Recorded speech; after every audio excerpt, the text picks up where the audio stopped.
ঠিক আছে, আসসালামু আলাইকুম। তো আমরা যে রবিবারে অফার প্রাইস দিয়েছিলাম 5টার মতন ফোন, এর মধ্যে ছিল 2টা অলরেডি সোল্ড আউট হয়ে যাবে। এর মধ্যে 13 দিয়েছিলাম 32,000 টাকা, আর 13 প্রো দিয়েছিলাম 128 জিবি ইউএসবি ভেরিয়েন্ট, একদম ব্র্যান্ড নিউ কন্ডিশন, মাত্র 48,000 টাকা। এখন এটা নিতে হচ্ছিল ছোট ভাই চলে আসে। ছোট ভাই হচ্ছিল গতবার লটারিতে কয়বার ঘুরে গেছো? দুইবার ঘুরে গেছো, লটারিতে নামে উঠে নাই। আচ্ছা, এবার ফাইনালি নিয়ে নিলা। আজকে বৃষ্টির দিন ছিল, কাস্টমারও কম ছিল, ও লাকও ভালো ছিল। তো ফোন কন্ডিশন কিরকম, আইসা কিরকম পেলা বলো? একদম ভালো। ফ্রেশ আছে, গোল্ডেন কালার, ইউএসএ ভেরিয়েন্ট, না কোনো কিছু চেঞ্জ আছে? না ঠিক আছে, অথেন্টিক আছে। চেক করছো তো, না চেক ছাড়া নিছো? চেক করছি অনেকক্ষণ চেক করছো। কোথা থেকে আসছিলা? মাইমেশিন। ময়মনসিং থেকে আমাদের ভিডিও দেখে আসছিলা। খুশি তো?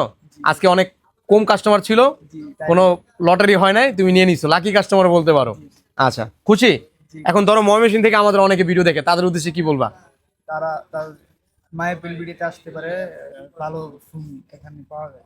আচ্ছা আচ্ছা আচ্ছা, তাহলে তোমার থার্ডবারের মাথায় এসে ফোনটা নিয়ে নিলা, এই তো। আচ্ছা, অসংখ্য ধন্যবাদ তোমাকে। আর ভাইয়া আসছিলেন কোথা থেকে? মিরপুর 14 থেকে আমাদের ভিডিও দেখে আসছেন। ভাইয়া এইটা টার্গেটই আসছিলেন 13টা। কয় টাকা নিলেন? 32,000 জাস্ট সমস্যাটা কি? ব্যাটারি। ব্যাটারিটা চেঞ্জ, আর সবকিছু ওকে আছে, অরিজিনাল আছে, আর ফোনটা একদম ফ্রেশও আছে নাকি? সত্যি তো?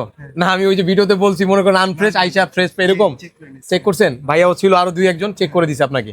আচ্ছা, কিরকম ফোন কন্ডিশন যেরকম ভিডিওতে বলছি, কতটা মিল পেলেন সামনাসামনি? পুরো মিল পাইছেন। এখন খুশি আপনি? হ্যাঁ খুশি। আপনিও কাস্টমার এসে পান নাই, এটা আপনার লাকে ছিল, আপনিও পেয়ে গেছেন। আর মানে মেন কথা হচ্ছে আজকে আমাদের কাস্টমার কম, কোনোটাই লটারি দেওয়া লাগে নাই, কম। হ্যাঁ, রবিবার একটু কম থাকে। তো ভাইয়া তো খুশি। এখন মিরপুর থেকে যারা ভিডিও দেখে তাদের উদ্দেশ্যে কি বলবেন? অনেক মানুষ দেখে আমাদের ভিডিও। বিলবিডিতে আসতে পারে, ভালো ফোন পাবে। আচ্ছা আচ্ছা আমিও পাইছি। আচ্ছা, অসংখ্য ধন্যবাদ ভাইয়াকে। তো এখন আমাদের পেজটা যারা ফলো করে না কিন্তু অফার প্রাইস নিতে চান, তো পেজ ফলো করে অফার প্রাইস নিতে পারবেন, কারণ পেজ না ফলো করলে তাদের মতন দেখতে পারবেন না ভিডিও, অফার প্রাইস নিতেও পারবেন না। তো এখনো যারা পেজ ফলো করে না, ফলো করে দেন। আসসালামু আলাইকুম।